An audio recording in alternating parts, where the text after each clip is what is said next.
Oke, assalamualaikum warahmatullahi wabarakatuh. Waalaikumsalam. Ya, saya mau jaga versi dengan NIM 228022440032. Mungkin anak-anak di sini saya ingin menerangkan terkait materi pentingnya sarana dan prasarana. Mungkin dari kalian ada yang tahu apa itu pentingnya sarana dan prasarana? Belum.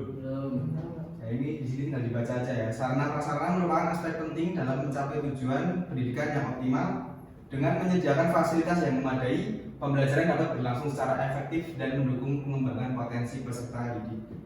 Oke, kita lanjut ke materi selanjutnya, yaitu ada definisi sarana dan prasarana. Mungkin dari Mas Randy dulu bisa mendefinisikan terkait sarana dan prasarana. Jadi sarana itu adalah alat dan perlengkapan yang secara langsung digunakan untuk mendukung proses pendidikan seperti gedung, ruang kelas, meja, kursi, dan lain-lain. Kalau prasarana mungkin fasilitas dasar yang secara tidak langsung menunjang jalannya proses pendidikan seperti halaman, taman sekolah, jalan menuju sekolah, dan lain-lain.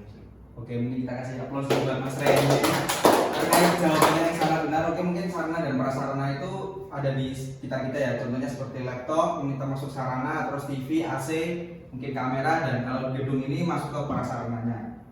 Oke, terus kita lanjut aja. Di sini ada jenis-jenis prasarana, mungkin dari Mas Mauza bisa menyebutkan apa aja dari sarana tersendiri. Baik, untuk sarana dapat perabot seperti peralatan pendidikan, media pendidikan, buku, dan sumber belajar. Oke, mungkin dari Mas Aryapan kalau prasarana contoh detailnya seperti apa yang di sekitar kita aja.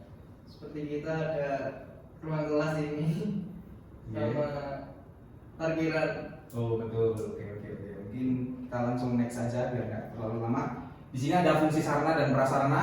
Ada 3 macam fungsi, yaitu yang pertama ada mendukung proses pembelajaran. Sarana dan prasarana yang memadai dapat menciptakan suasana belajar yang kondusif dan menyenangkan. Lalu yang kedua ada meningkatkan efektivitas dan efisiensi.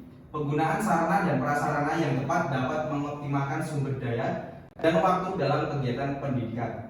Lalu ke fungsi yang terakhir ada menciptakan lingkungan yang aman dan nyaman. Sarana dan prasarana yang baik dapat menjamin keselamatan dan kenyamanan bagi seluruh warga sekolah. Mungkin dari teman-teman ini sudah merasakan belum apa sih fungsinya dari sarana prasarana sekitar lingkungan kalian? Misal di lingkungan kalian sarananya sudah mendukung proses pembelajaran atau meningkatkan efektivitas dan efisiensi atau menciptakan lingkungan yang aman dan nyaman. Mungkin Mas Sutri bisa menjelaskan terkait sarana dan prasarananya yang ada di UNY ini, apakah sudah mencakup ketiga ini atau belum? Ya sudah, karena dengan prasarana dan sarana di UNY ini kita bisa belajar dengan baik, dengan nyaman seperti itu. Oke, berarti kalau belajar dengan baik berarti sudah mendukung proses pembelajaran dan nyaman, berarti yang poin ketiga ya. Kalau Mas Randy, apakah sudah mencakup ketiga ini atau masih satu doang, 2 atau semuanya? Menurut saya sudah tiga-tiganya sih. Ketiganya. Kalau Mas Aryawan? Kalau menurut saya yang ketiga belum, karena parkiran di FIP itu agak sempit ya, jadi kurang gitu. Oke, betul sekali, memang sempit ya Mas. Mungkin Mas Mauza? Kalau untuk saya seperti sarana di ruang kelas seperti kursi yang kurang biasanya sering terjadi kan seperti itu. Oke, mungkin teman-teman dosen, Bapak Ibu dosen bisa didengarkan dulu kesah dari mahasiswa ini ya Pak Bu. Lalu kita ada standar kelayakan sarana dan prasarana. Di sini kita ada 3 kelayakan. Yang pertama ada standar nasional, yang kedua ada kualitas, dan yang terakhir ada pemeliharaan. Yang dimaksud dari standar nasional yaitu mengacu pada peraturan pemerintah yang mengatur persyaratan minimal sarana dan prasarana. Nah, ini kan pasti kan pemerintah kan punya undang-undang terkait minimal sarana dan prasarana, makanya saya cantumin di sini ada standar nasional. Lalu yang kedua ada kualitas. Sarana dan prasarana harus memenuhi kriteria kelayakan, keamanan, dan kenyamanan, yaitu pasti ya. Lalu yang terakhir ada pemeliharaan, dilakukan secara berkala untuk menjaga fungsi dan kondisi sarana dan prasarana. Gitu. Oke, kita next. Poin selanjutnya ada perencanaan dan pengadaan sarana dan prasarana. Dan di sini ada langkah-langkahnya, yaitu yang pertama ada analisis kebutuhan. Apa aja sih kebutuhan di suatu tempat itu? Bisa mengidentifikasi kebutuhan sarana dan prasarana berdasarkan jumlah peserta didik dan program pendidikan. Lalu yang kedua adalah pemrograman, menentukan prioritas anggaran dan jadwal pengadaan sarana dan prasarana.